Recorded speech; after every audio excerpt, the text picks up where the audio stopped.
Please enter our sacred space. Namaste. Come in to our celebration. Hi, Maureen. Hi, Ina. Hi, Sylvia. Hi, everybody. So many blessings on Beltane. This is May Day, and we're going to dive into these wonderful energies and why the ancient celebrations and traditions, the ancient wisdom, knowledge, perspective, and wisdom, I guess is the best word for all of that, has answers for us right now as we are on the cusp of creating a whole new world. And we're watching the world that we have fall apart in a very messy, ugly way. And it is what it is. I'm not judging anything or anyone. And that was interesting. My little Ganesha moved. A little wing shell. Hi, guys. Okay. So the world is alive and full of beauty, and the world is filled with people with beautiful hearts.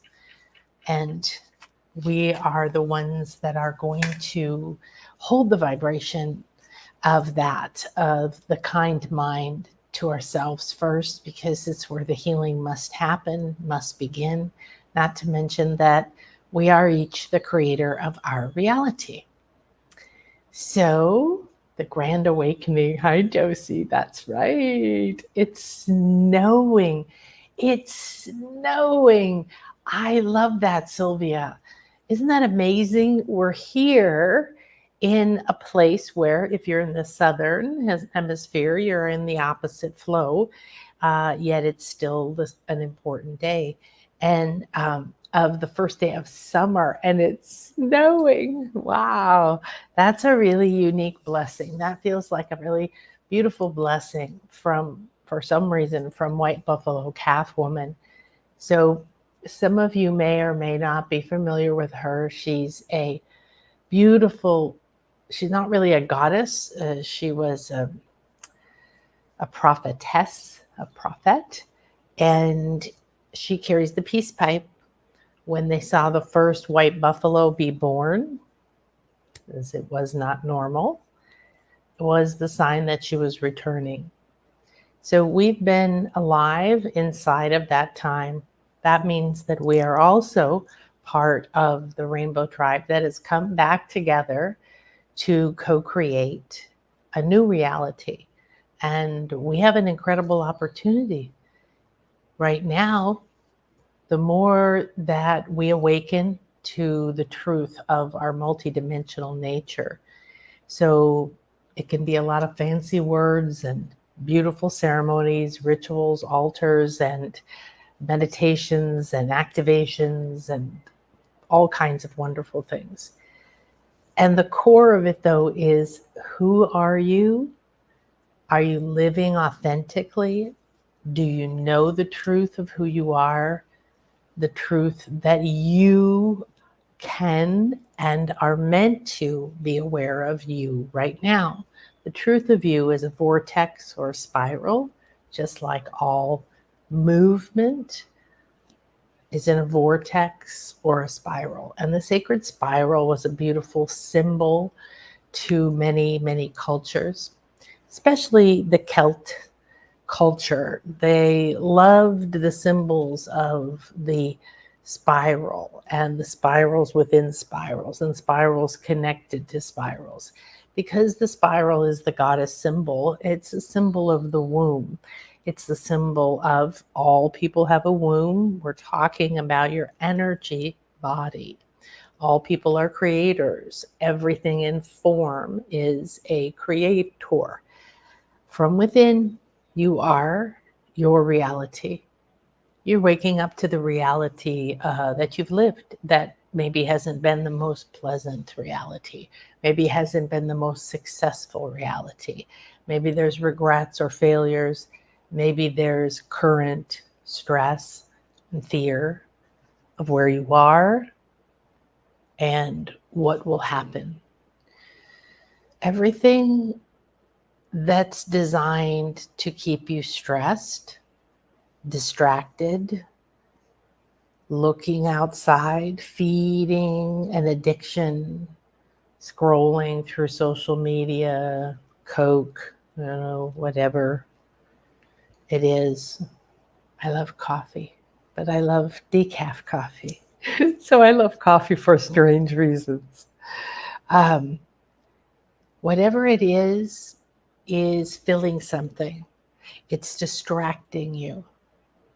If you sat still long enough, if you burned what no longer served you, if you remembered that you are the sacred masculine and the sacred feminine, and you're here to be the container, the chalice for those two divine and beautiful energies to come together.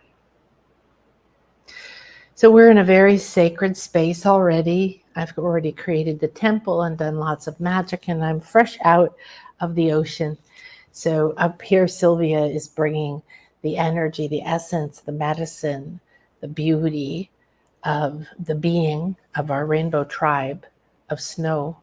And this is water elemental that expresses in many ways.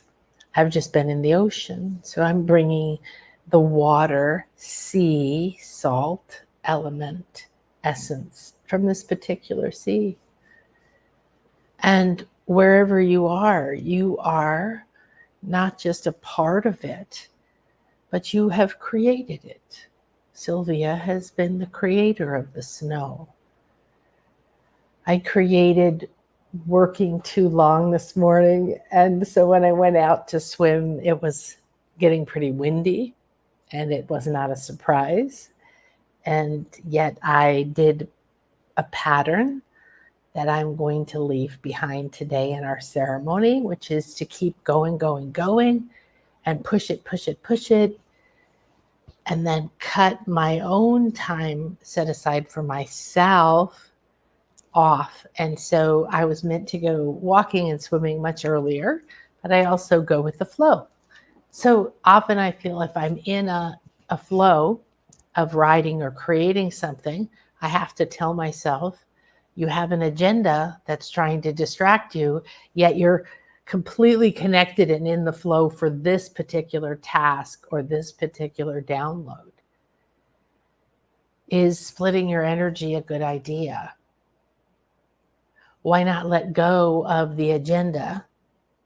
Unless you're supposed to pick up your children or something, or catch a plane. Listen to the agenda. And then you're going to move, and more space will be there, more light will be there. The more you come into the present moment, the more you prosper. The more you prosper means that you're paying attention to your environment, you're paying attention to what feeds you, uplifts you, what supports you, what guides you. Sometimes it's not always flowers. Sometimes it's guidance that said, it's time to do the hard work. And you're all here because you knew it was time to do the hard work. The hard work isn't bad. It means that you have strength, that you were built as a soul. Your purpose was planned out because of this moment that we're all in.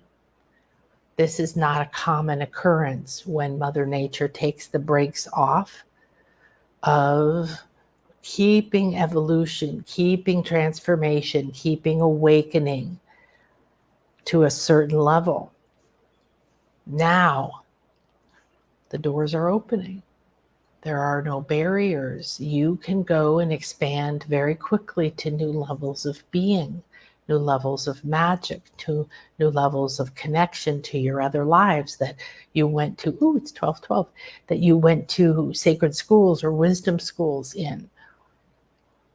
Maybe the relationship advice you need right now is already within you. Maybe you've already been through a breakup like this, a new love like this, a job search like this, a disease like this, a death of a loved one like this.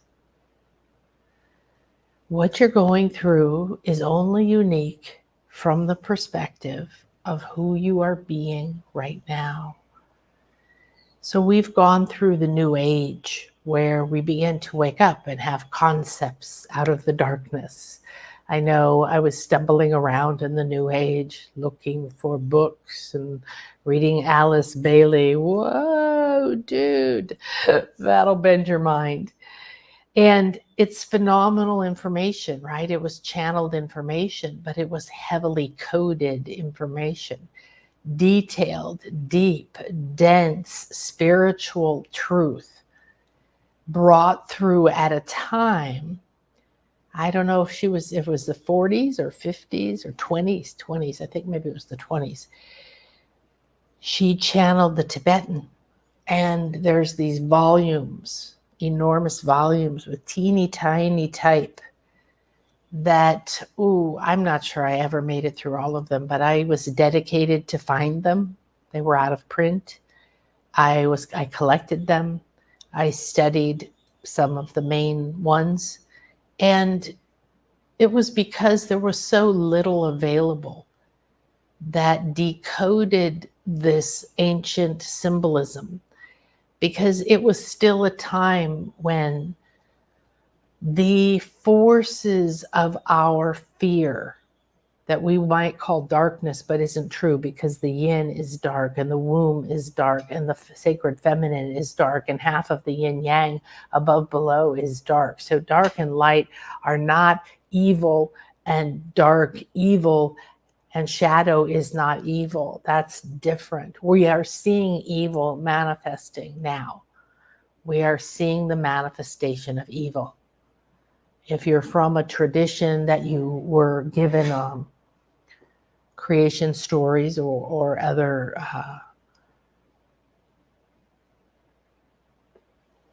constructs, trying to find the right word, around where you came from, your creation story of your culture, and where you will go or what will happen or when the end of the world will come, how that's been given to you.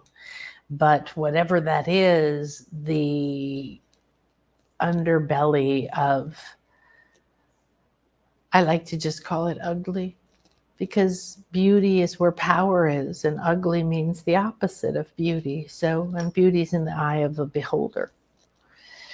So we have a time right now where we are peeling away the layers, and we're not just peeling away our own layers so we can be freer and have our voice and speak up and get paid more and have a better life, a job, a business, clients, a lover, whatever it is. This is all who we're meant to be. It's already here in the prosperous, powerful, purposeful present moment. So the energy's been not this sedated all morning because Beltane is a fire festival. Okay, so we're going to, you go to the bonfires, and we're going there, and they've already been lit. They've been lit by our ancestors. They've been lit by all those who celebrated. A few of my lovely clients and friends went to one in Scotland and drove all the way up there to dance at the fires. I can't wait to hear about it. I got to see all the pictures, but I'm sure they're sleeping. It's a festival of joy and fertility. It was lusty. It was that sensuality of the reunion of the god and the goddess.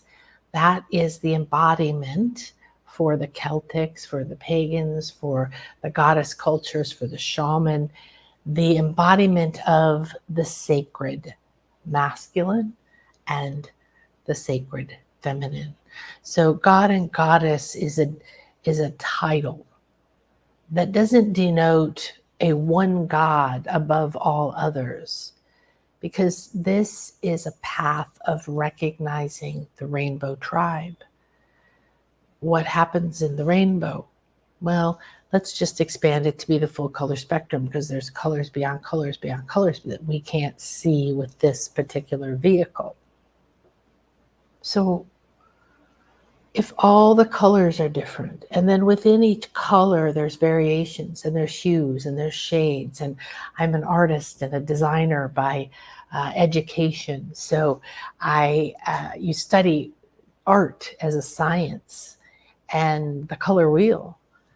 And then I start speaking to color, and you do color healing and color therapy, and you realize your chakras are colors, and certain colors come to you at certain times.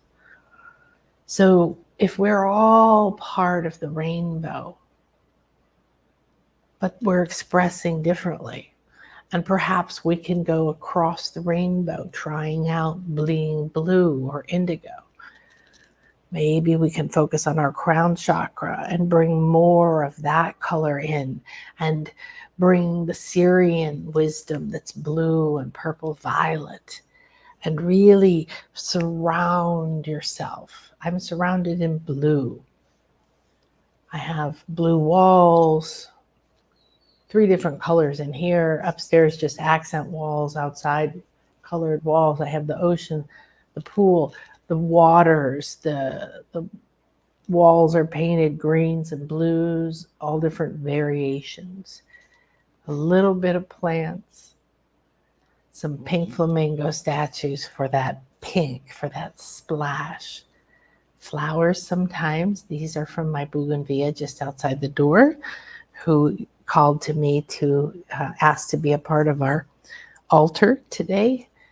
And surround yourself with the frequency. Move over. Try living in a particular realm. So the rainbow tribe is freeing you and me to say we are all one, and we're all individual, and we can all play in any area of that. I've had Native American lives. I've had Mayan lives. I've had ancient Greek lives. I've had lives in Atlantis, Lemuria, and many other places. I've had experiences where I've reconnected to mentors, wisdom, schools that I've done in those other lives or on other planets or both. So you're often working with other planet universities or schools at night, especially if you wake up a lot at the same time. Tells you a little bit about what you're doing. So if you wake up in the middle of the night, especially between 2 and 4, 5, respect it as a sign from spirit and invite in the rainbow tribe. Invite in and say, where am I playing right now in this rainbow? This is the magic of prosperity, the things that help you prosper. Give me a second here. I'm going to cough.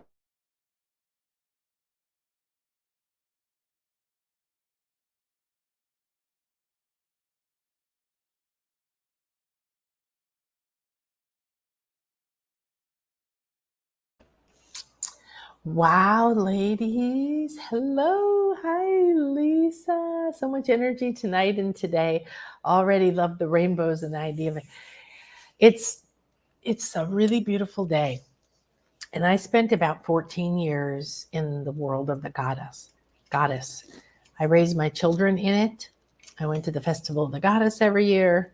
I was a part of the RCG, Reformed Congregation of the Goddess, in San Antonio. I was on the ritual planning committee. It was where I learned a lot of the things that connected me to the planet. I had been learning to meditate, to travel astrally, then I had gone to mystery schools where I learned to sacred geometry and more different ways of travel and ancient texts. And the goddess world and the shaman world, the Native American world, working with the Maya, the Aztec, the people that I work with here, working with the Lakota Sioux, the Hopi, and the Taos Pueblo, even in Egypt and different places. If you find that these cultures, Druids, very connected to the earth, they all had one thing in common. They had the respect and love for earth and for all life. Everything has life in it. Everything has life in it. The polytheistic view that was stamped out because it was, no, you will bow to one person and that is us, and you can only get to that person through us. Nothing else is alive. Nothing else is conscious. You do not have direct access to your power. This is a beautiful, beautiful day of celebrating midway. It's called a cross-quarter day between the equinox and the solstice. So we have these cross-quarter days. The other most famous one is Samhain, which is Halloween, or Day of the Dead, which is November 1st. So that's the opposite to this one. This is the one about summer. And even if it's snowing where you are, you're not having spring yet. That idea of summer is fruitful.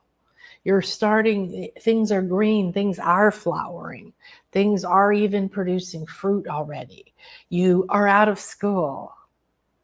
That is the energy. And it's on the other side of these giant bonfires. So we're going to go in and we're going to play with all of these goddesses and all of these beautiful energies from all of these cultures that kept a reverence and are holding the voice for Gaia, for Earth, for the animals, the plants, for the waters, to put down the rush towards massive consumerism and feeding constantly something into you, instead being in you and feeding yourself from you. Who are you? Get to know you. So these bonfires were traditionally celebrated, and I highly recommend everybody watch. Oh my gosh, it's not coming to me. Fantasia. I love both of them. So watch them both if you can. I don't know. They've got guards on these things now. So the second one, 2000, something like that. And it has several really beautiful ones. There's one with whales that ascend, that basically get conscious and start to fly up and out, and they get separated from their baby and they find each other, and then they all together. It's kind of like the ascension we're going through right now. We feel all out of sorts, out of sync. I cannot relate to most people. It's okay. Everybody's doing their own thing. If someone wants to come into my reality is created by me, and I'm aware of that. And I'm becoming more conscious every day of what's good, what's not, what way I want to express now, what isn't, what's the old way of being, doing, thinking, and what's the new way. There's nothing static anymore. You're built this way, and your rainbow bridge is the rainbow bridge you see. Oh, that's upstairs. Is when you see that image of you, like a body here and then a body just above you and a body above that. That's you, your higher self, and your I am presence. These are the three aspects. I include Gaia because she's a part of your body and your home, and where all your wealth comes from. So everything comes through her, and she's a part of your body. So then you see often in these images, we have a rainbow, like pillar of light coming up, that goes up, leading to your higher self and then to your I am presence. So this is what happens to your pillar of light, which is currently either mucky or white. If you're doing a lot of the work with me, you're bringing more Isis energy in, more pure white light energy, which is all the rays. Then you begin to become the rainbow, and that rainbow bridge, that rainbow energy is when you accept. This is where you cannot acknowledge the rainbow within you and the rainbow around you until you accept that you are good and bad and all the things in between and everything else. It just is what it is. It was what it was. Instead of being afraid of someone finding out or wondering why you keep believing what someone told you about yourself when it doesn't make you happy, it doesn't serve you. You're literally going to the table every night and you're choosing to pick up a plate that's labeled poison. This is killing you. This is killing your dreams. This is killing your energy. Your spirit, your higher self cannot talk to you. Your rainbow bridge cannot open if you keep eating this. Now, you could apply this to food, but I'm talking energetically about who are you living with? Who are you listening to? Are they in your head? They don't even have to be alive anymore. When my separation, I realized how profoundly my now ex-husband and my father were in my head. What do I mean by that? It means that all the work that I had done up to that point, which was a lot of loss and transformation and starting my own business and going in uncomfortable directions and doing lots of spiritual work and going to mystery schools and becoming a healer and a psychic and all these different things. So as all this unfolded, it doesn't mean that things are always going to be perfect. In fact, it means the more you are on your path, the more the way you're doing things has to change. And the sooner it has to change, the sooner you do go with that new flow, even if you don't like it, if it's uncomfortable, the sooner you get the support that is here for you, because it is here for you, then this rainbow bridge will begin to fill. And so what White Buffalo, I'm so excited, Brittany, thank you for sharing what she said, that she just heard that a White Buffalo was born last week on the 25th. Wow. Yeah, there's been a fair amount since the one, and I can't say accurately when the first one was born that triggered this. It was before 2000, I'm pretty sure. And she's the carrier of the peace pipe. And usually the vision is her on the back of a white buffalo or sitting next to a white buffalo. She's always has the peace pipe. And what she's here to say is that there is nothing that can happen until you have peace. And this is what the prosperity grandmothers have been telling us since November in the prosperity magic class, in the mastermind, and so on, is that you must come into the peaceful present moment. You may not feel peaceful, but the present moment can be peaceful because you're a multidimensional being.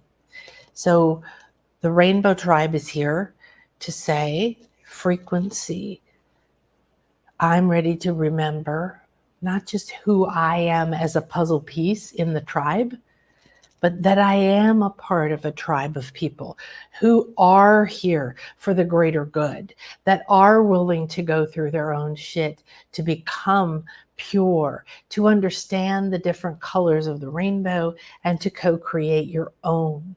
If you do not clear and take these opportunities to create a new reality, that means that your reality will change instantly. Little by little, maybe it'll crumble, maybe things will fall apart, maybe your job will go away, maybe your relationships won't seem so rosy anymore. It's just you waking up to frequencies that aren't working for you. So if you're going to step into being the priestess, the shaman, if you're going to step into being the healer or the divine guide or the pillar of light, the flame in the darkness, the everyone's had trauma. It's the big conversation right now. And your trauma is your power. So this is a transformational ceremony. And we're going to just go in now because there's more to share with you. But I wanted to say, hi, Kim. Hi, Kim. Hi, Kim. Kim, I'm thinking about you a lot. I need to hear, how's Kim? Josie grew up in, Wiesbaden, Germany, and our school celebrated it, and I didn't remember until last night when I did my own personal little fire ceremony. Wow, it was a big deal. It is a big deal, you know. Germany, Netherlands, the Viking areas for sure. All of that Northern European cultures were very strong. Everyone celebrated today, but it wasn't typically all the same type of thing the way that they did. So I was doing this and talking with Avalon and talking with the Lady of the Lake, because she comes out and holds hands with the stag, the representation of the sacred masculine. So the other thing about Fantasia is the ascension is the water freezes, the baby gets trapped in another room, they're looking at each other through the eyes. Oh no, what do we do? And to me, it really represents us, our ascension. We're going through these rough patches. We're getting separated from our inner child. We're finding our way. We're realizing what's important to us. We're waking up to who we've been, to what we've been doing, to why have we been doing it, by the way. Who told us to? Is it relevant anymore? And who told us to isn't to blame anybody. So unhook from the blame, because it's just going to drag you down and you're going to be burned at the stake again. These fires are to free those of us who were burned at the stake, to take away our fear of the fire in our spirit and our body and our purpose, to remember that we are the oracle, that we are the seer, that we are the creator.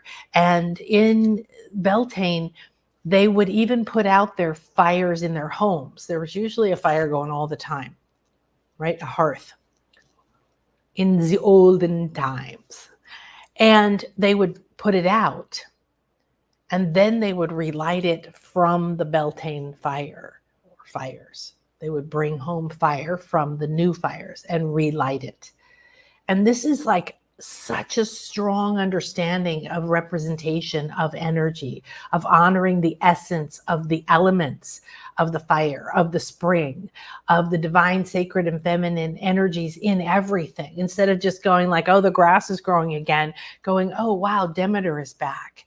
Demeter is this gorgeous mother goddess of the grain, of growth, and she is what brings back the growth in the spring, because her daughter Persephone goes to live in the underworld with her husband Hades for half of the year. And so when she's gone, she lets everything die in the winter. You know, that's the concept, the energy, the essence. It's embodied in this beautiful goddess, very motherly goddess, horn of the plenty goddess. What a beautiful goddess to come right now, because this is not harvest time like later on in the summer when things are fully come to fruition. This is the first taste of the peach and the cherry and the flowers and the celebration and being free and saying, yeah, my womb is ready to come out of the cobwebs in the dark. My womb is ready to shed the shame and the past and the bullshit. I don't want to be identified by any of that anymore. I don't want to be held back by my lack of trust of other people, because many of them in many lives have and are still proving themselves to be completely desperate, completely crazy, completely out of sync with their integrity and unaware of who I am and where I am. So I free them to be them, and I free me to never have to think or be affected by it again. And I take the elixir of the wisdom and power from all those experiences. So you jump, you dance around the fire. You would even bring your livestock to the fire and walk around with it. You know, here's my cow, bless us, right? And you're acknowledging that ceremony and ritual is like a rite of passage, that we don't do it now. It means that we're missing initiations. And I'm a shaman in several traditions and a shamanic healer. And in the shamanic belief, and I believe in it above all things, I think a blend of the Native American, the goddess, the shamanic, to me, the druid, all of these, the core of the love and the light of these traditions that have been erased or demonized or everybody's made to feel fear over became something that the new religions put a ceremony on top of, or a saint, because they could not stop people from celebrating the summer. You want to go make love. You want to dance around. You want to dance around the maypole in your pretty little dress, and you want to make flower crowns, and it's so much fun. This is how I raised my kids. We had maypole with a bunch of families, people drumming and little kids, and we dress up with fairy wings. And even I still have my fairy wings, by the way. And, and we would make flower crowns, and it's a joyful way of connecting to the flowers and the essence and the healing of the flowers, and to honor the earth and everything she's done, and to think of Demeter. And Demeter is the goddess of ancient Greece, of the most famous, the most widespread, the most powerful mystery school ever, the Eleusinian Mysteries. And if you read about it, it is everybody belonged to it. Every important person, Plato, Socrates, whatever, everybody belonged to it. But mystery means shh, don't speak. It means shut up. It means you do not reveal. And they didn't reveal. So nobody to this day knows what the mysteries were about, except for a few depictions on some paintings on pots. What happens to the mysteries? They're still alive in Demeter. They're still alive in the earth. They're still alive in the flowers. They're still alive in those temples where people did the rites, that had the celebrations. They're still alive in us because we lived in those times, in those lives, and probably all of us were a part of that mystery school. What if that was what we did with our powers? You bring your livestock, means you bring what's valuable to you. You bring what you want to grow. Of course, we look at it as an inferior culture. We were taught as the conquerors to be looked down on these cultures. Oh, well, they were just pagans. That means peasants, right? And they were just peasants, and they didn't know better, and they were really superstitious. And, they had to like dance around because spring came, because they thought if they didn't, this way. And it's like such a rude and intentionally malicious misinterpretation and reconditioning. To do one thing only is to separate us from the goddess. It's to separate us from our life force, our ability to be creators. Okay, the creation story is specifically to separate you from your ability to create. The fall was, we do not want your wisdom and your knowledge to be connected to your heart, because then you will realize that you too can create. Well, that's what you and I are here to do. So next year I will be somewhere awesome on Beltane. I almost crawled right out of my skin and onto a plane to go to Scotland with these wonderful, one lady was just here with me going through our rites of passage with our rebirthing in the caves, in the sacred Mayan lands. And then she just drove from one end of England. She's an official end-ender. Went to one of my favorite places, Loch Ness, said hi to Nessie. Hi, Nessie. And went to this Druid festival with the Beltane fires last night, or earlier today for us.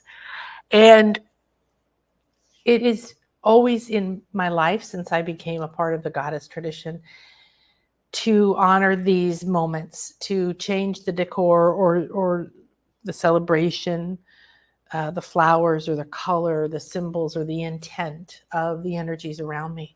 So being a part of the Rainbow Tribe means that you agree that you're here for a purpose, and the purpose is greater than watching the political mess and getting involved in their fight, unless that is part of your job and your purpose.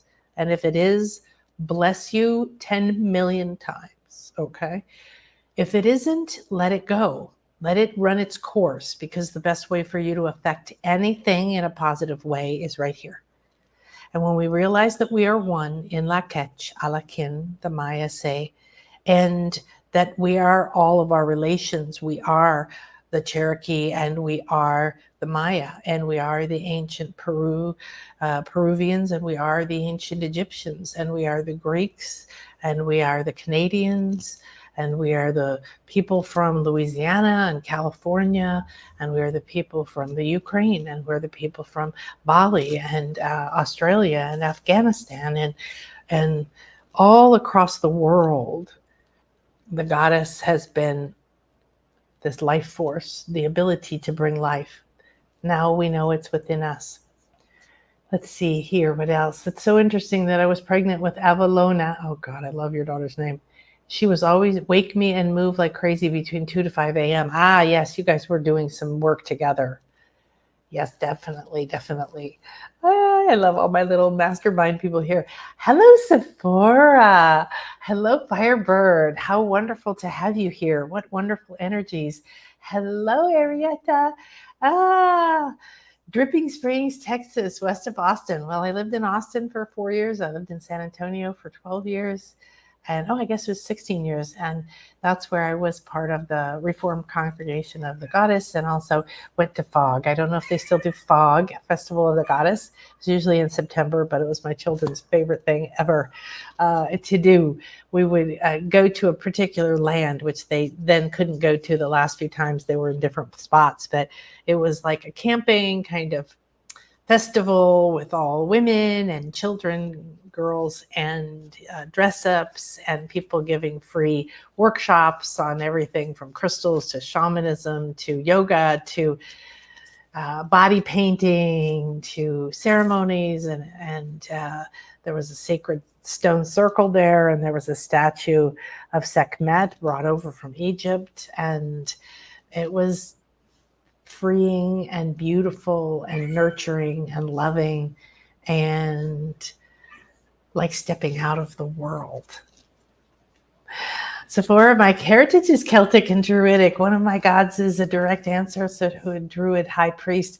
How wonderful.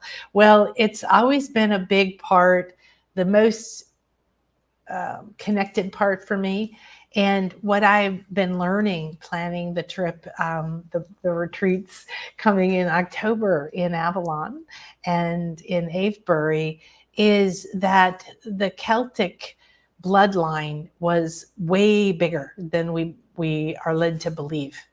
And when it was actively begun to be stamped out, we hear mostly about Ireland and Scotland and so coming to get rid of the snakes. That's the pagans. That's the people who believe in the earth powers. And we don't see a lot of it in England or really acknowledge or recognize it.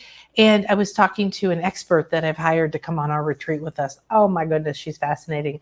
So we're going to activate our own ley lines and new energy medicines with dowsing and Isis pendulums and dowsing rods and other things. But she was telling me that the ancient DNA tests are now are showing that there was very little Celtic DNA that lasted in in England versus the other isles. And it was because that there was more fertile land there. So more of the conquerors came in and spread their seed in England, thereby diluting that. But they're finding that it was more completely Celtic. So I'm really excited to discover that. White buffalo calf woman, yeah. Last week, one in Texas, one in Kansas. Hi, Ariana and Calgary. Hi, Sharon. Much love, much love. Hi, Tiffany. Hi, Cheryl. Oh my goodness. So, all right, ladies, we're just sliding into this, enjoying ourselves. So, oh yeah, before I do that, I want to thank you for reminding me. So, I have a new altar here, and they want me to introduce you. I wonder if I can get you closer. I've got so many wires attached here. So if you haven't, or if you want to change or embellish your Beltane altar, of course, fire. I have 4 candles lit for the 4 directions. There are 7 directions, we call it, for the Mayan magic, and many of the other cultures draw on more. However, that was what worked out here. And this is representing my flowers, because I don't have any flowers. And then the bougainvillea, I said, oh, I don't have flowers in the bougainvillea. I said, yeah, you do. Come outside the door. So we have our flowers, and these are cacao beans. So cacao seeds here are, I think, very popular all around the world now. And okay, there we go. So the cacao seeds here in front of our mother goddess, who's holding a piece of malachite for new birth, new life, for prosperity, for wealth. And we have over here, I'm not sure if I can hold it and point. So this is a rose quartz and a black obsidian heart. So we have the masculine, feminine balance here, and with the hearts. And this is Ishel, one of our goddesses. Here we have the mother goddess turtle. We have the fairies and Aphrodite, Venus here. We have a lot of rose quartz and clear quartz, which is holding that pure energy, this newness, this freshness, this energy. We have Buddha and Kuan Yin here, balancing masculine and feminine. Here I have a black and white jaguar in my jaguar medicine. And here we have Thoth, holding the divine masculine, and Athena holding the divine feminine for us as well. We have some shells, more malachite, and our heart chakra bowl.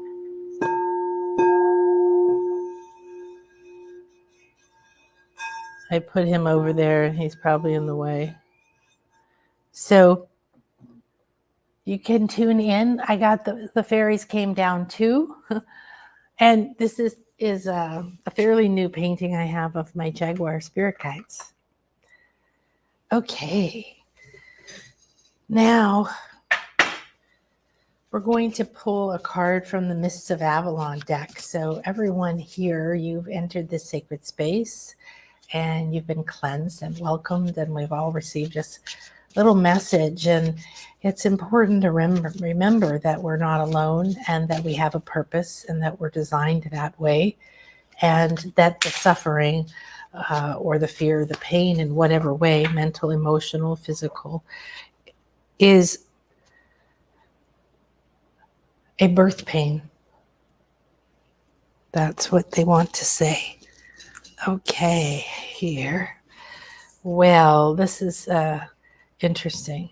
So this has come up now twice. So we are going to connect with the Lady of the Lake, who is known on Beltane to rise up and hold hands with the sacred masculine. Oh, that keeps bringing me back to Fantasia. Let me finish Fantasia. So the whales are really beautiful. Then there's another one. There's 3 I think I really like. My favorite one is this one of the goddess. And it's so goddess. It's so pagan. It's so beautiful. So you literally have the big stag coming. And he comes into the forest and he wakes up the goddess because she's been sleeping. Okay, it's been winter. And she's stretching and waking up, and he's like, come on, it's time for you to do your thing, and she's going, and there's no words, okay? And she just starts to wake up and remember who she is, and she starts to express and grow, and she gets on his back, and he says, come on, like the sacred masculine does, right? He says, I'll carry you, I'll protect you, I'll hold you. This is your time to shine. And he goes out. I'm just covered in goosebumps. It's so beautiful. And the faster that he runs, the more she's invigorated. And she starts to spread her wings. And pretty soon she's doing that Titanic thing. She's like this. And he's galloping. And then she takes off on her own. And she begins to soar with these enormous wings over the landscape. And everything pouring from her is this verdant green divine energy of life. And as she goes over it, it goes from black or brown to green, and the leaves start to come out on the trees. And pretty soon she's going faster and faster and bringing the landscape back to life. And then she goes all the way around the volcano. And then she comes down the other side of the volcano, and she's in her bliss and she's in her happiness. And the stag is following her, relishing and watching, continuing to hold that sacred masculine space, that container that we've been missing. We're missing him so much.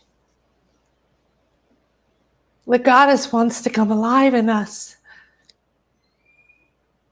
This is what we're waiting for. This is what we're waiting for. And she sees where the volcano has erupted and burned the other side of the volcano. And she comes down and she sees the destruction. And she sees the burnt trees after she's given them life. And she goes into sadness and despair. And the volcano explodes and the fire burns everything. And it chases her up a tree and she explodes in the fire. Now, he comes again. The sacred masculine comes looking for her in the ashes. And he nudges her in the ashes. And he says, come on, it's time to do your job. And she says, no, I can't do it. Look what happened. Everything I created was destroyed. Everything I did, all the beauty, it's gone. She believed that was the end. She didn't know that she had it within her to create again and again and again. And so soon he picks her up and again he runs and she reclaims her light, and together they become the divine Kundalini released to come up to invigorate us, to bring us back to life. And then as one poured into the all-seeing eye, our wings explode and we go out and begin to create the reality. What is the reality you want to create? What is that reality? Are you being that now? Is that your goal? Are you seeking it? Are you going to meet her?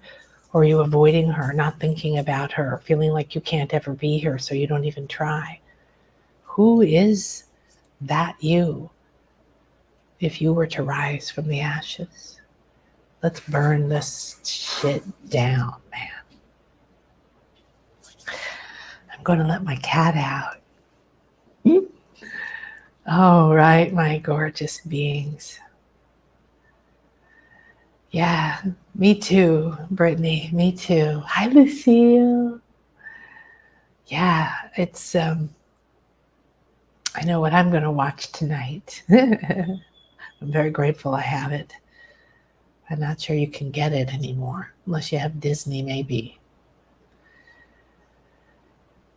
The symbolism, the power in the ancients, the reason that I love it so much, I don't know oh, there we go, is every time I do a shamanic journey, every time the shamans say, you must find the parts of your soul that you have separated from.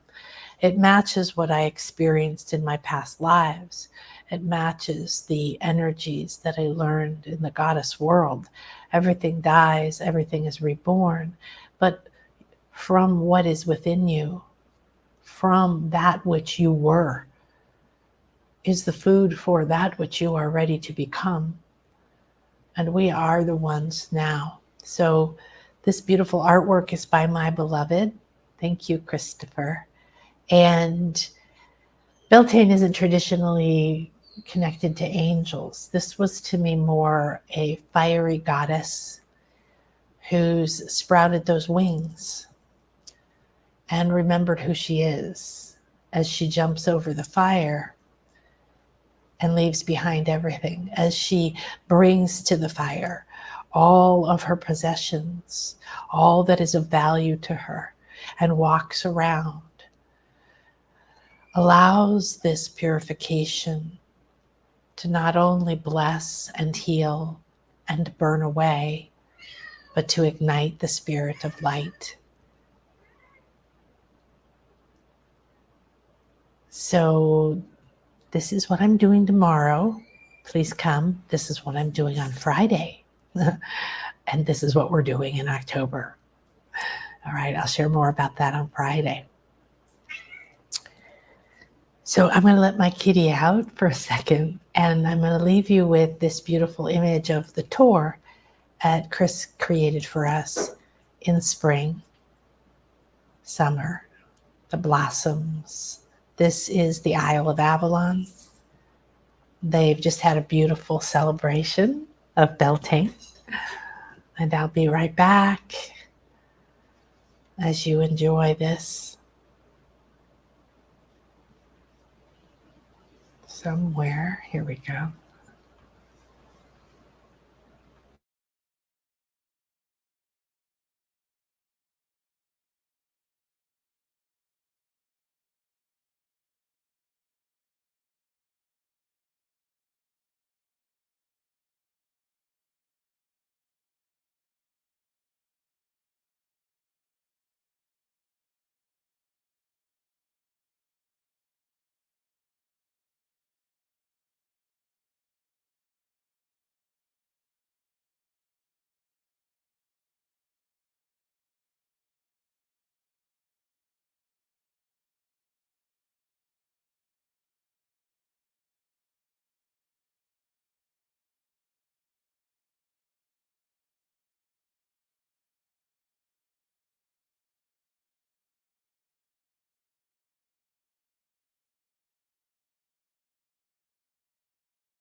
All right.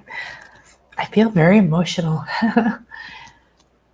All right. So you can find out a lot of information about Beltane if you want. I'm going to give you a little bit of information, but mostly I want to dive into our guests and our goddesses and our beautiful opportunity right now to use these energies for some new ways. So I believe that we are meant to connect to these ancient ways, to decipher them, to find them, to go to these sacred places, which is what I do, and to talk to learn to connect through time and space to those people we were, to the gods, goddesses, nature, spirits, energies that were real, that were alive at that time, the way that people experienced them, the perspective that they had, and then bring them into the now. We need to bring the ancient mystery schools into this moment. We need to bring the ancient goddess traditions into this moment. We need to bring the Native American, the indigenous cultures, the shamanic things into this moment. And then we need to put them together, because together they start creating that rainbow.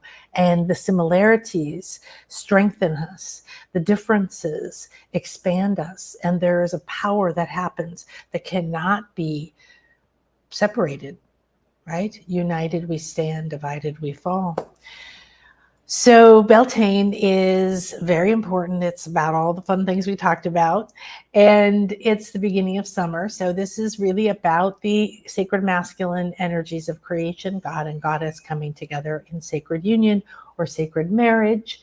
This is another image that Chris made for me of Avebury, where we're going to be going on a second goddess retreat after the first one, and we're going to spend 2 nights here at the circle, going doing to the different sacred stones, doing the activations with them, reawakening the magic, the ley lines, everything. So this is a power moment today and a few days either way. So energetically powerful, full of creativity, fertility, vitality, youth. We're halfway between spring and summer, and in astronomy, they call it a cross-quarter day. And Beltane is a fire festival. It actually means Bel and Tane means bright fire. So this, to me, is igniting the bright fire of your spirit to create new life. And we're in the Greenwood Dragon year, which is about new growth, building. So holding space as the sacred masculine, we have this big wooden dragon building us things, right? This enormous masculine energy. And we can start to free that inner feminine to dance within it. Next year, we have to become the sacred feminine. It's a serpent year. It's a feminine year. This is the year of the masculine dragon, doing what we just discussed. When we understand how well the ancients understood the movement of energy, it's not just sex, it's about the union of energies coming together to create something. So fertility was to celebrate, a good harvest, a good family, a fertile, meaning what? Everything you need to prosper. It doesn't mean making babies, okay? That's one thing that we no longer are slaves to. It's not just to make babies. We are one of the 3 species on the planet that become grandmothers. There's a reason for that, because everything else just dies after childbearing years. So you have to think that being a sacred feminine in one of only 3 of the biggest brained, meaning the most advanced or potentially advanced beings, species on the planet, we are leading the way to the Rainbow Bridge. We must acknowledge that there's a reason, there's a rhythm. There's a time to plant, and there's a time to harvest, and there's a reason for that. That's not outdated, because we have TVs and telephones and instant teleseminar, okay? We have still the rhythm of life that we must begin to flow with.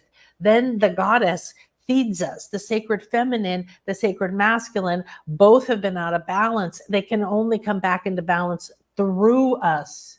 We must go to peace, and then there will be peace in our reality. And then our reality is a part of that collective reality. And the more of us that are over here saying, I'm going to peace, I'm going to peace, I'm going to walk in peace, I'm declaring peace with myself. I'm declaring peace with my fear. I'm declaring peace with my decisions that there's not enough and all this other stuff. This is so not true. To be the bright fire of who you are meant to be, to jump through the fire now, means that you're going to leave that behind. This is alchemy. So alchemy, Merlin is is on the board of my light body school. So my first mystery school that I personally created, Gaia, Thoth, Gaia, and Merlin are the three primary guides. And so I've worked with Merlin a lot. Of course, he's come forward very powerfully, not just because I'm going to England and all of that, but he is the representative of remembering the alchemy of nature, that when you're one with nature, everything is there that you need. It's what I'm calling Earth Star or Earth Star magic, because you work with the stars, you work with the planets, you work with the universe, you work with the nebula. They're affecting us every day. That's why we look at astrology. But now we also are co-creating this with all of that.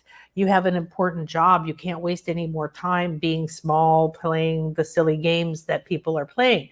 You've got to step out of that and start to say, who am I meant to be? And how do I do that now as I'm walking the current life I have? You don't judge where you are, you see where you are, you love where you are.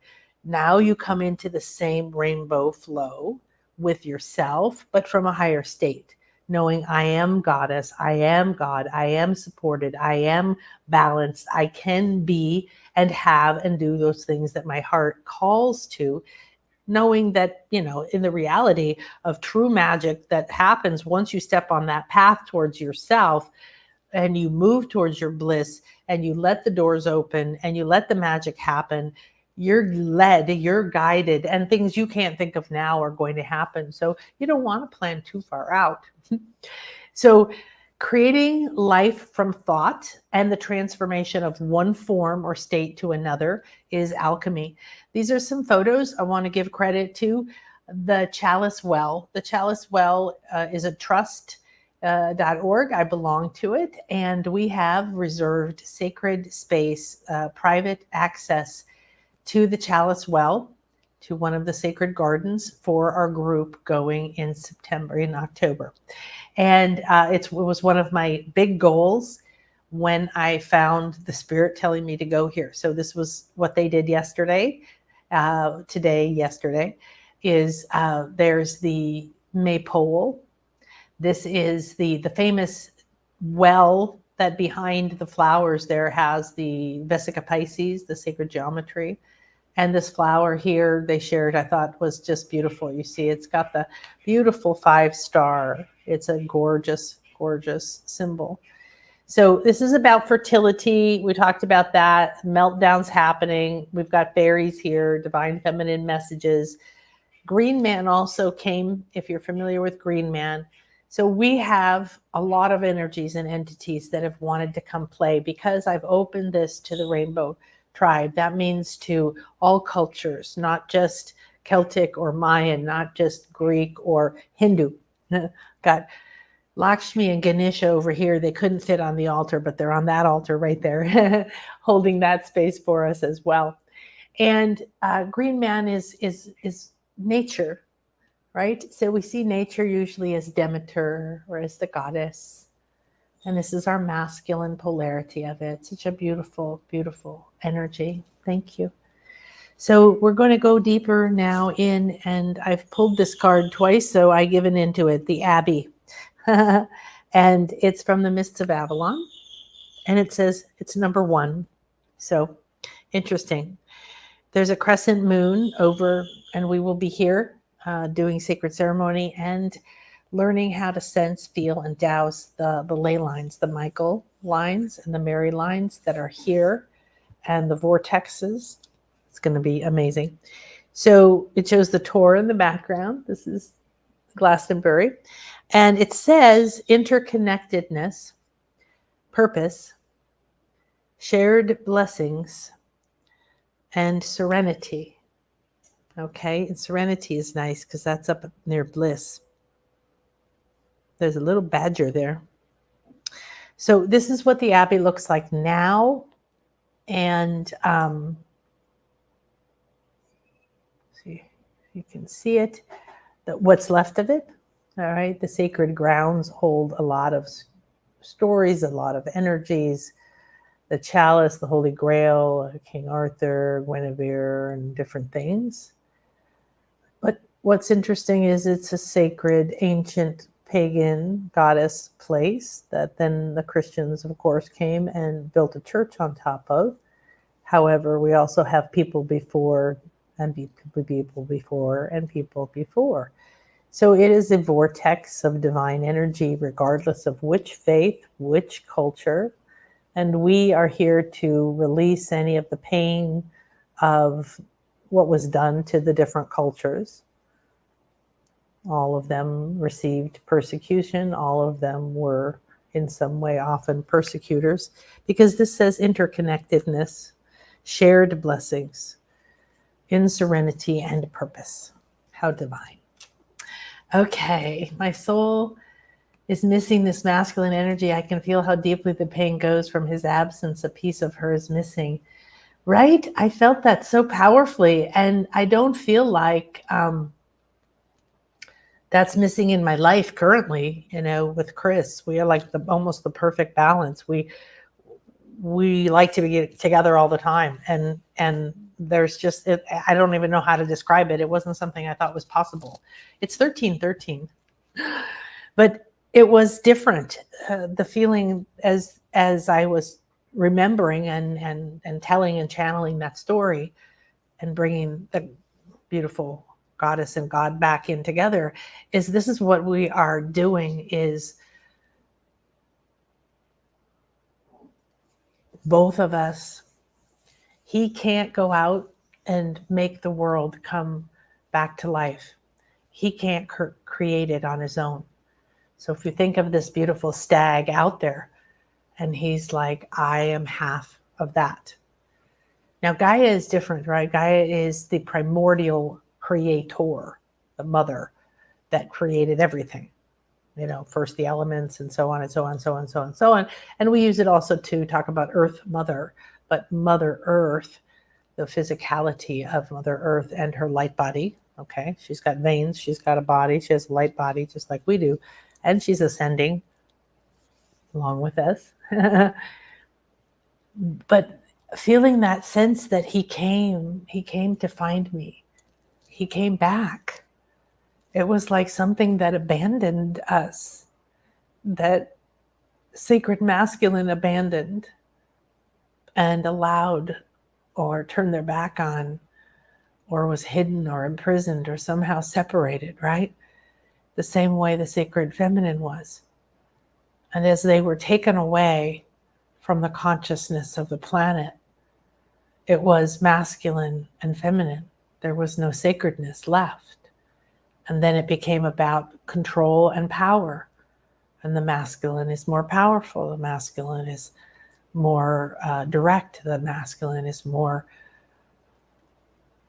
prone to warlike in an imbalanced way. And so we have what we have now.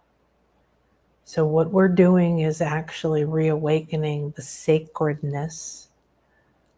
I'm really just seeing this really beautifully.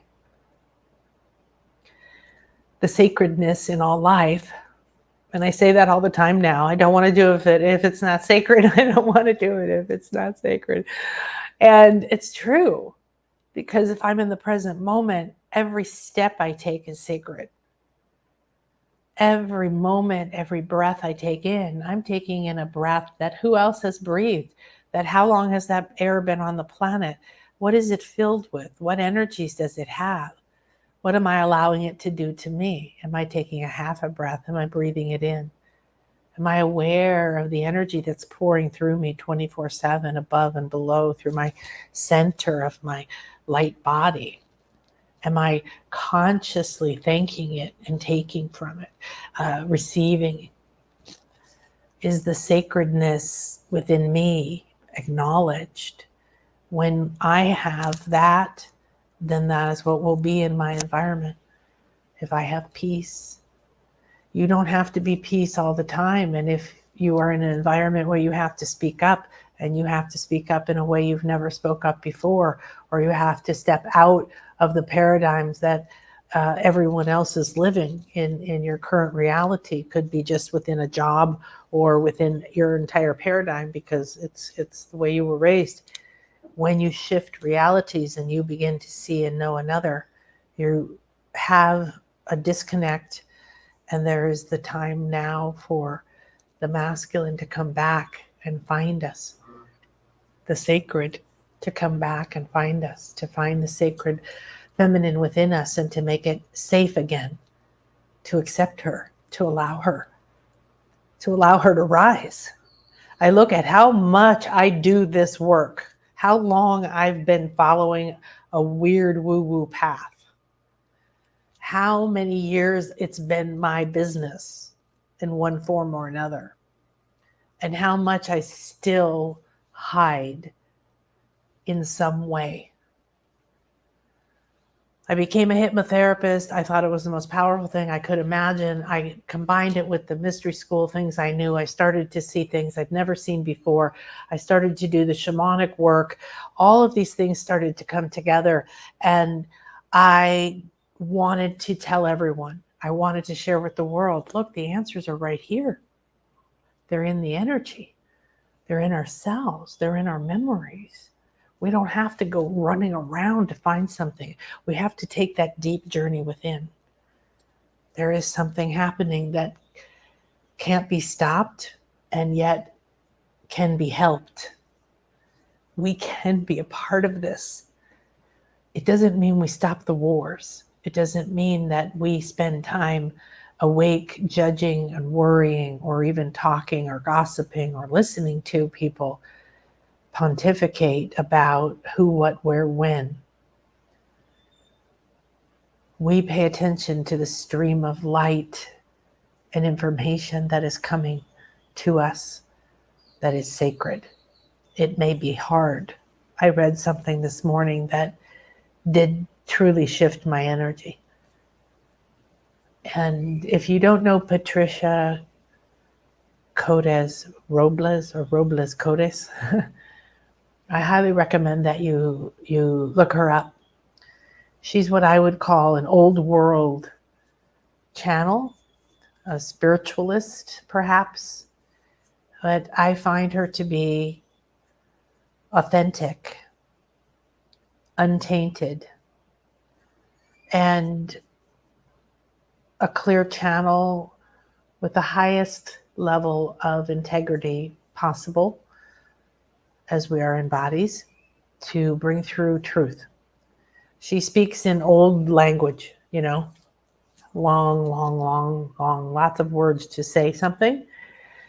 I find her very, very beautiful, and I find her a touchstone since one of my mentors has passed into another realm and comes to me, but not as often. And when she sends out something, if you get on her list, I know something important has happened. She only talks when Mother, Father, God, she calls it, speaks that there is a big thing that we have done to celebrate and remember and realize in our energy healing, or there is a big thing that needs to be done. And she's acknowledging that we are seeing the deepest, darkest, broken parts of the out of balance masculine, that our leaders are literally thinking it's okay to lie, cheat, steal, and kill, and people know it and accept it. It's like a giant trance as everyone is pulled forward by the lies that we were told were truth, and the inability to understand how to start a different timeline, how to step into a different path. And so it's like getting caught in the wake of a boat. That's not what she said. That was what just came through. So I found it a profound, well, thank you.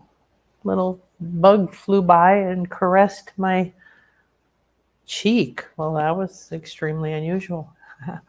All right, my beloveds. Every time you start talking about it, I start emotionally tremble, ugly crying. I'm ugly crying too. It's okay. It's all beautiful. Maybe that's why they told me don't put makeup on. Oh my gosh. My soul is missing this masculine energy.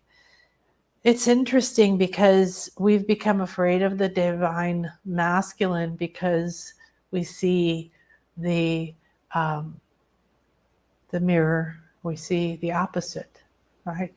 And we've been taught to be afraid of the divine feminine because she's been smashed and burned and disembodied and hunted and ridiculed and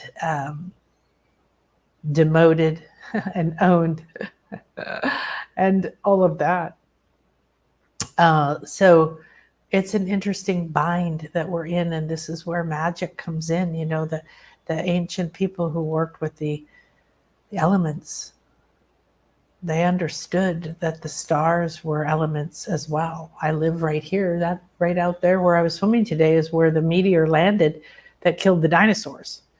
So that's in the water. I talk to it every day. I weave with it heart to heart, say, hey, how's it going?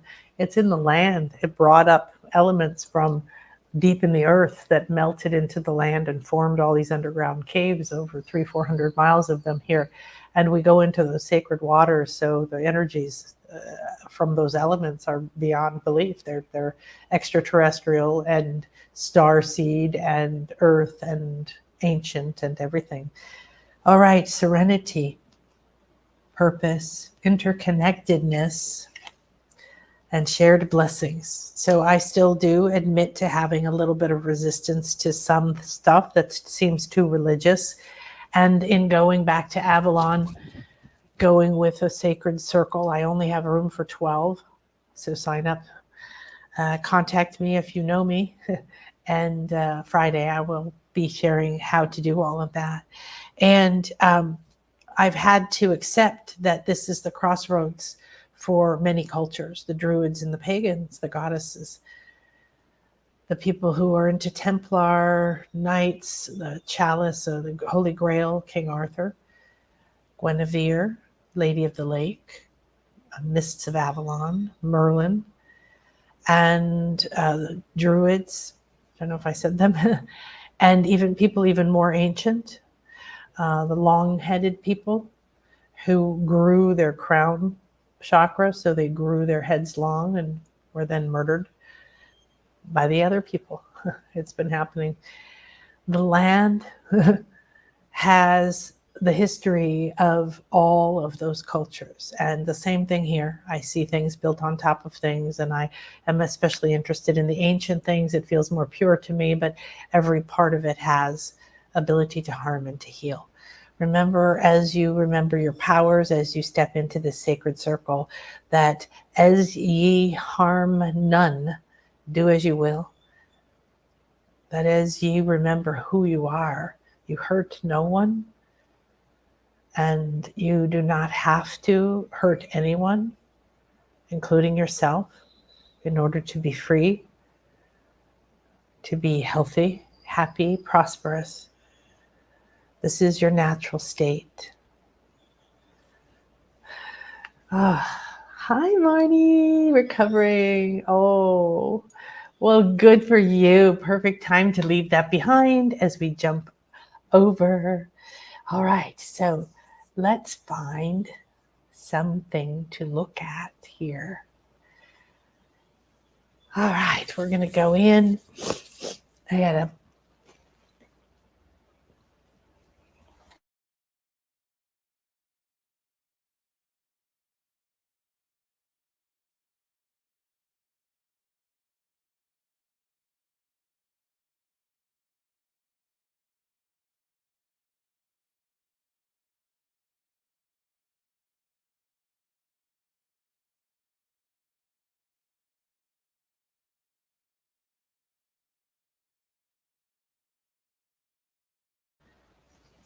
So as we go deeper into our sacred ceremony, that you have been cleansed with the herbs and you've entered the sacred space, and we've connected to these beautiful beings, and we've really connected to what's happening right now, to the heart of it, to at the same time that sense of readiness, of freedom to spread our wings, to remember our magic, to create, but to create from within, not create within a container that someone else has. And to see one side becoming more that and this side becoming more this, and to find your space in the middle. So we must work with the elements. We must work with the angels. We must work with the tree spirits. We must work with the elements. We must work with the waters. So you must bless the waters that you drink, the cups that you drink it from, everyone and everything that was involved in making this happen and come to you right now to serve your greater good. They're supporting your mission. To everyone who's built the house that you are in, to all the people who help you and have supported you to this point, regardless of whether you know them or whether you still like them. And we give thanks to all the spirits, to the fairy realms, to Mother Earth, to the divine goddess. And we call to Avalon, we call to the sacred Maya here in this ancient land, the ancestors from all realms and all places.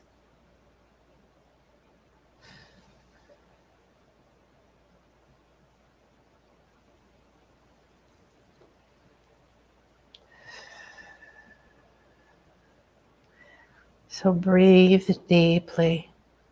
There's much resistance here. There's so much hanging on. There's so much tension in the shoulders, the neck, the head. There's reaching with the brain, but you're reaching the wrong way. You're reaching the wrong way. Relax, come back in to the body. The body is earth. The body is stars. The body is sun, and the body is moon. The body is breath. The body is blood, the waters of the soul. The spirit, the ethers, the fires above, below, and within. We enter this sacred moment and ask that this become a place between the worlds, that we enter the sacred space of Beltane, bright fire, the celebration of the goddess and the return of the divine life, the celebration of the God, and the return of the sacred masculine, building for us that we may enter in all our own sacred divine splendor. I come now with all I deem valuable, whether it is or not. I carry this now around the fires. Enter this space. See and sense the music and the dancing and the fire in the middle. It's a bonfire of unimaginable height, brightness. You feel the warmth. You hear the crackling, you smell the smoke, the herbs. It is like 10,000 herbs and then flowers, wave after wave. These smokes pour over you. You see and sense such beauty lifting from you, whispering to you. We lift from you. Release it now. We take it with the sacred smoke up and out. Breathe deeply. Come deeper into the body. Now is the time of the bright fires. Now is the time that you light your own way, that you remember the sacred spiral can only do its work if you are traveling the path. You have forgotten that you are not here alone to do it. You are here to shine, to glow, to sparkle, to discover the deepest veins of your truth, your poetry, your music, your magic. You are here to become goddess. You are here to be flame, fire, and ember. You are here to remember, to release, and to receive. Now a door, a beautiful and ornate door, opens in this enormous fire. Now is your time. Take what you think is important and valuable, what is on your mind and what is on your heart and what is in your life and what is it that you love and what is it that you hate. Take all of your current reality. And now put it into this door. It moves in, being drawn to the center of the fire. You see it disappear, swallowed. You feel lighter. Please, now, you must undo the magic that you have done to yourself. This is what you would call a curse. This is what you would call dark magic. It was not done to harm or to hurt. It was done with the intent of safety, of bravery and honor. These are not beliefs, energies, states, and concepts that hold true in the reality you are here to create. You do not have to have honor by doing as anyone else said, by limiting yourself, by being broken, by being like others, by hurting others, by listening to an outside authority. This is the fire to reclaim the flame of the voice that says no and yes based on one thing, your inner truth. Now you know the energies are lifting from you the sacred smoke, the herbs, the leaves, the warmth on your skin. So many energies released in this fire.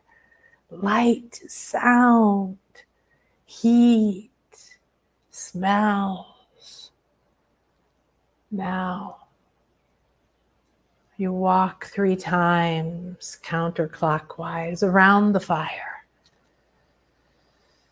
As you do, open and allow your heart to be balanced between the right and the left. Both hands up, both hands out. You walk forward. You feel as if there is nothing else within you. There is only the truth that you hold in your 2 hands. The truth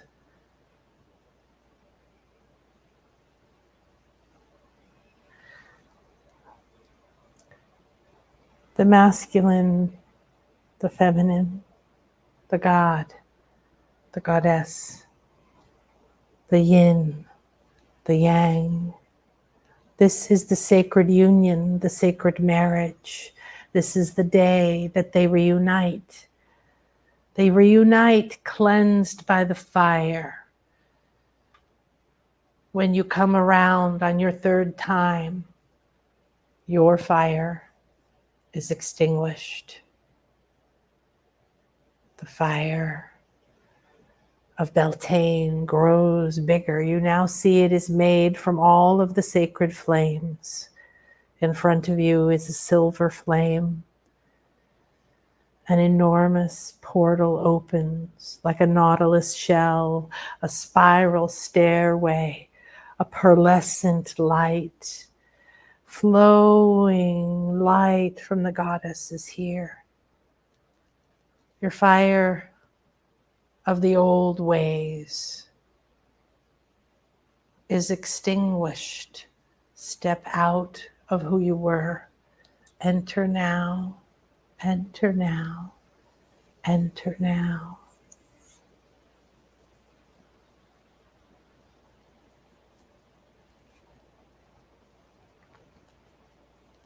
As you move through the silver door, this flame leads you to a rainbow. The rainbow is like an elevator. You see and sense that it is a rainbow bridge. It is leading you, calling in the goddess of fire and rebirth and new life and the great mother within you. Enter this celebration of soul for your rebirth of spirit. Enter this celebration as a collective, waking up to your individual spirit and creative possibilities and powers. Enter this rainbow bridge and feel yourself rising, the peace coming through you. I'm here to celebrate Earth Mother, elemental sisters and brothers, nature spirits, the essence and life force of all plants and trees and flowers. I'm here to prosper. White buffalo calf woman is waiting for you at the top of the rainbow bridge. You sit here now, looking down at the fires of the ancestors. She hands you the peace pipe. She says, this pipe is lit with the new flame. You can partake of this peace before you jump, before you leap, before you move forward. You are the white calf. Your birth was a signal that the new age is coming. I call you back now to your purpose.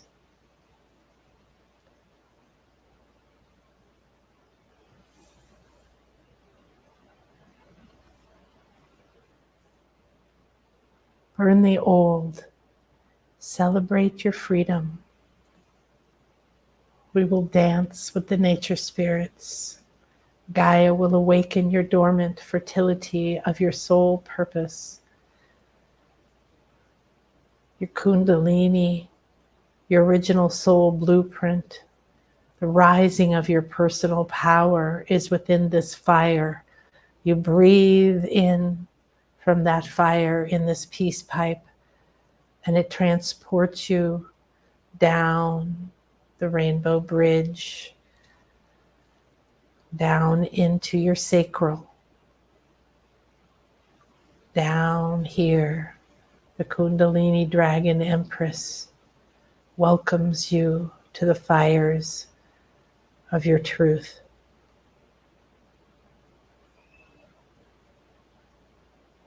Burn away the rules of limitation and the conditioned collective. Let the mundane world that has imposed upon you the limits, the restrictions of your power. Burn away the desperation in the hearts of the leaders and burn away the past fear, pain, and lack. I activate my inner dragoness, the Kundalini Empress of my soul's creative powers. I accept her and enter the fire of my own soul.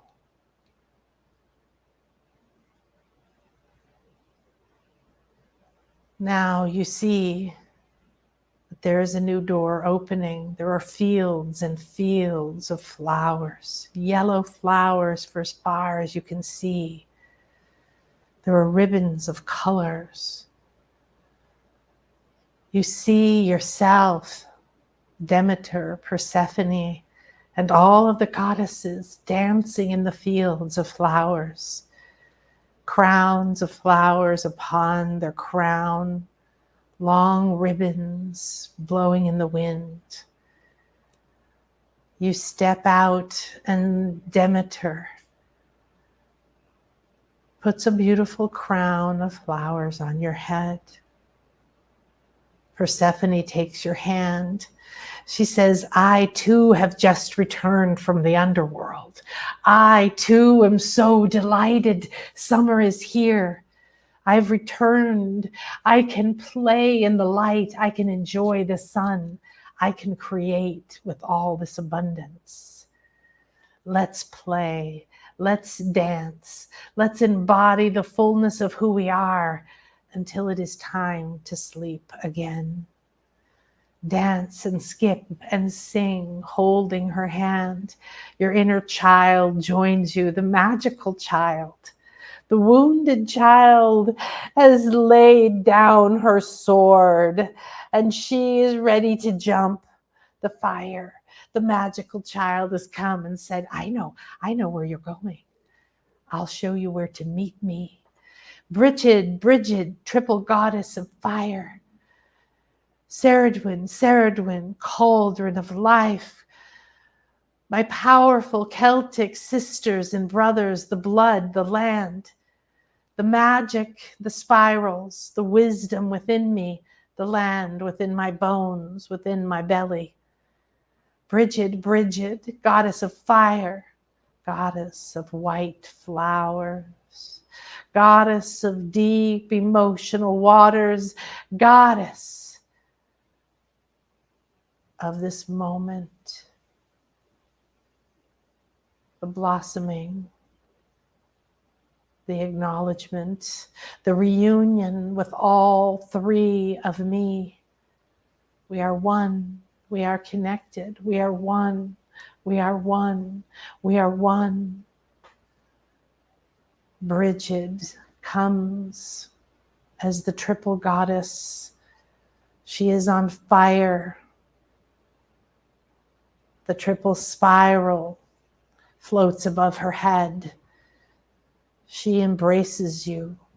You stand within the three Bridgets. The flames are all around you. The triple spiral, Triskele, floating above you, spiraling with the yin and the yang, the Hunab Ku, the flower of life, the Sri Yantra. Over and over, the sacred symbols throughout time and space appear in the spirals. They appear in your heart. They appear in your belly. Faster and faster, this communication comes, symbols appearing in the belly and the heart, the third eye beginning to type, to write, to scrawl across the skies of the Akasha.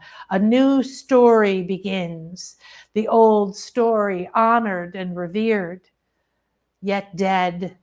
Now is the time of my rebirth. Now is the time that I embodied the sacred masculine, the sacred feminine, and the creator within me. Now and forevermore, I am the guide, the guided, the creator, the created. I am that I am.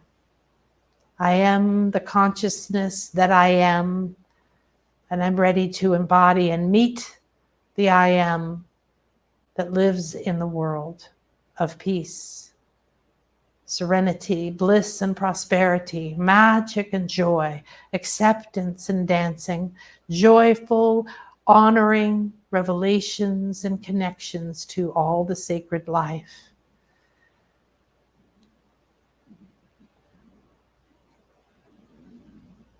Now, as Bridget has brought you inside of the fire, Gaia swallows you and brings you down into the earth. She cradles you. The nature spirits and the fairies dance around you, the flower essences, the lady of the lake, the stag of the sacred feminine, Merlin, the sacred chalice, the springs of the white and the red dragon. Now you have been re-nurtured. Everything fades and the fire is back. The heat is here. You are melting. Pele is here. Our Hawaiian volcano goddess is here. You are within her womb, and within your own womb, you are melting the past. You are ready to co-create the future.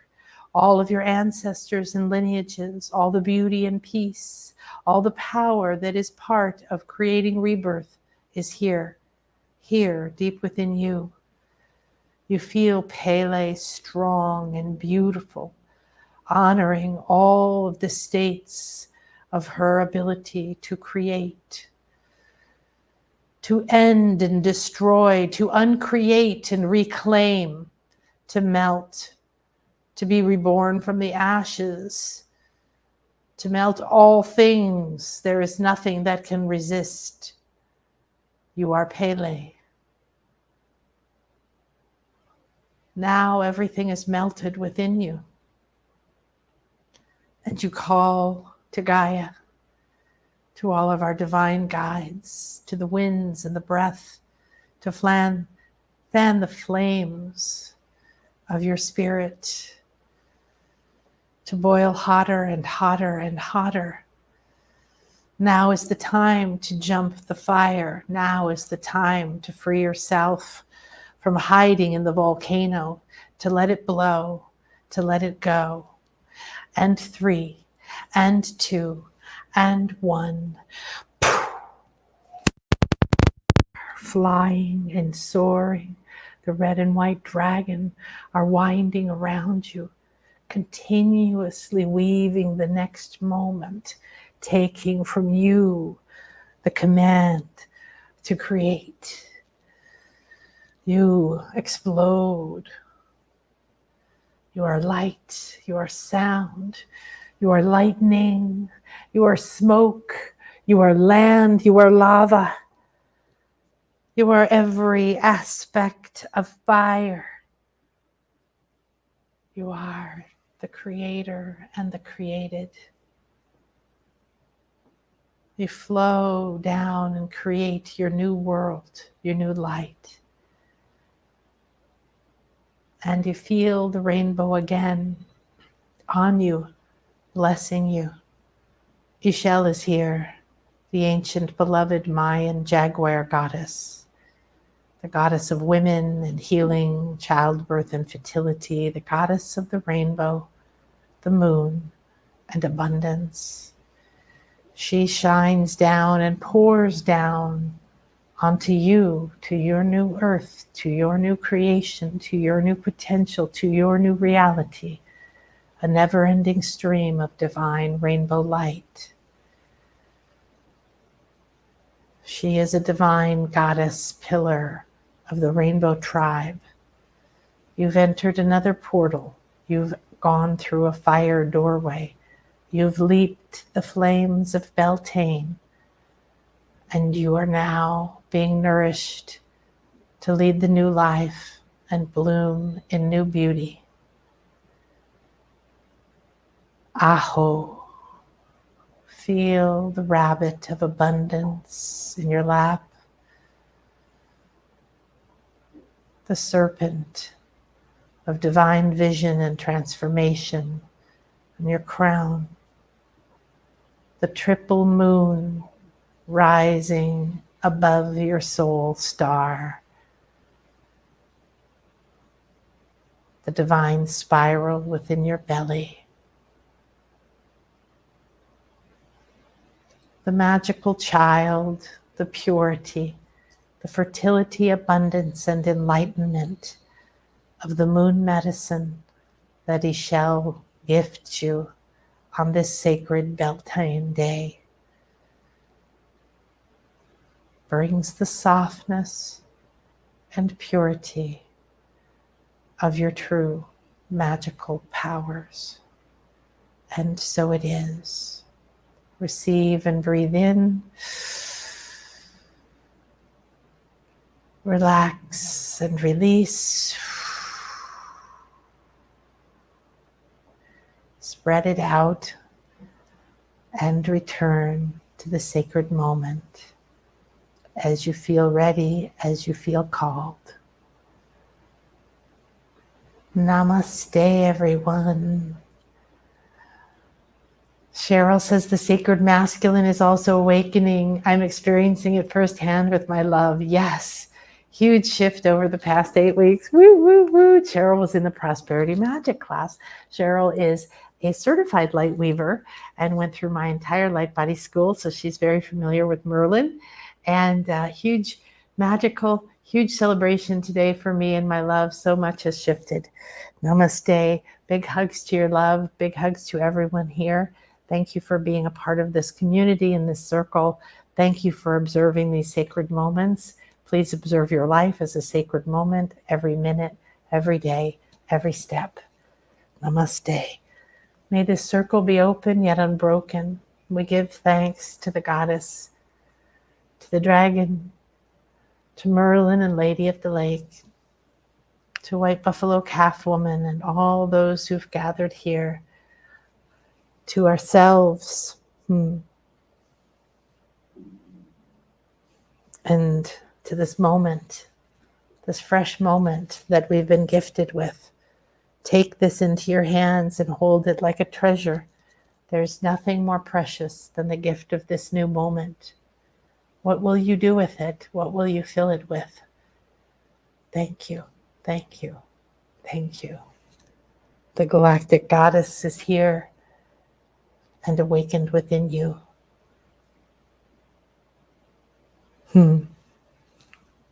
Namaste.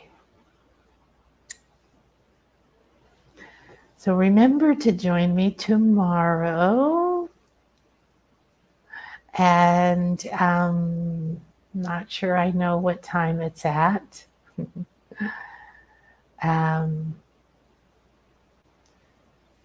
Tomorrow we're doing the Dragon Spirit Guides. So they've asked me for a while to create a sacred space for them to come through and not just be a part of other things that we do. So what we're going to do is, I'm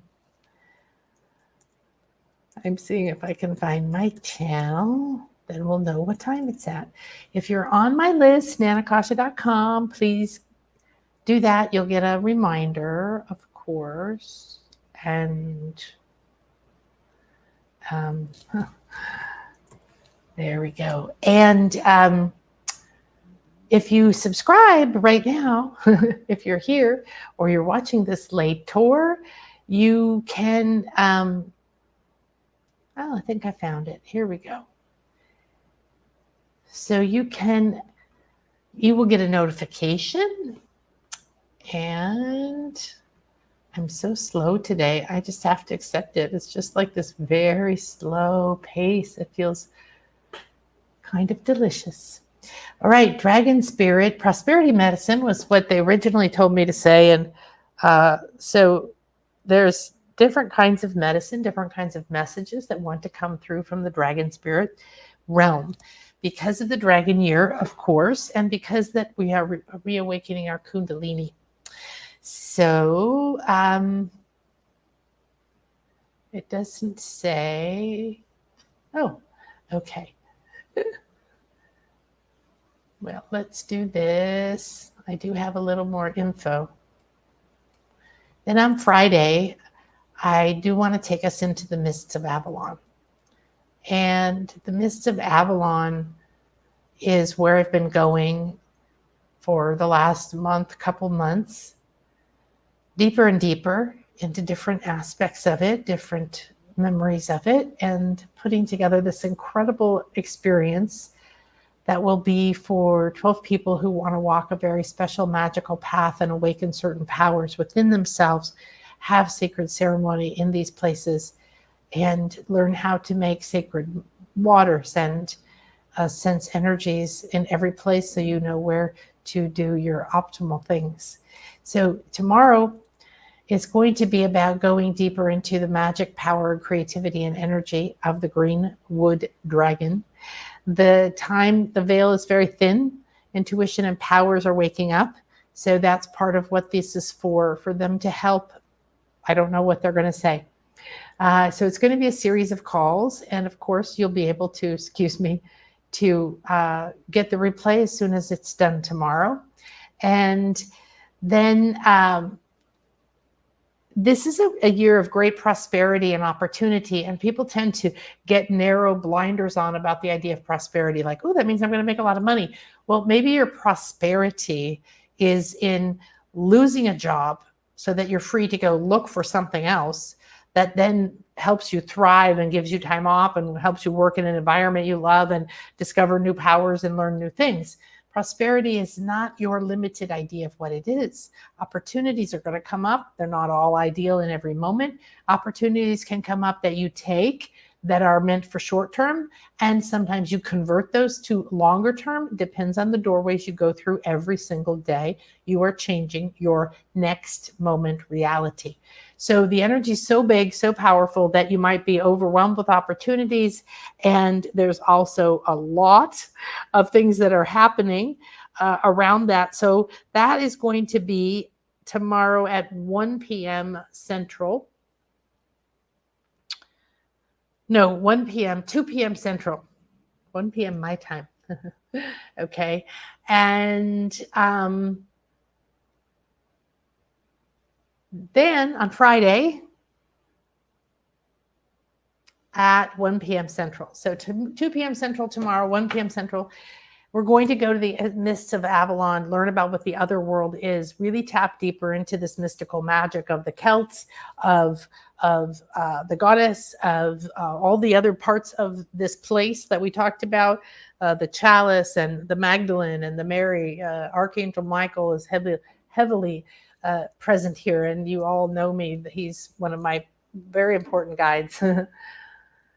So the other world, the magic and mystery through time of Avalon or Glastonbury, is the Muggle world version. England is an enchanting and something place that people are drawn here.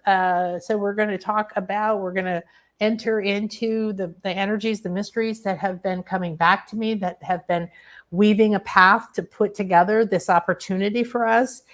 The people I've connected to have been amazing. The energy and magic that's come to me from the physical world, where I've connected through these synchronicities, the spirit world, the past lives, all different realms are coming together within me. And that's part of what this is about for you. So this is, if you want to enter your magic and really stand at the crossroads of all the things that are coming together. I'm a shaman, trained in Native American and Mayan and Jaguar medicine. I'm a goddess trained in Celtic and other philosophies of priestesses, hoods. I'm all these different things. They come together in me. They come together in you, who you are. So this is where we connect with Morgana, King Arthur, the Holy Grail, Merlin, the Druids, stone circles, sacred wells, magic fairy kingdoms, very enlightened people who built long barrows and other things. So this mists are the equivalent of what we have built within us, the beliefs, to keep us hidden from powerful remembering. The powers all across the board that have now gone insane and are, so transparent that people are lying, killing, stealing, and then people are still wanting to elect them.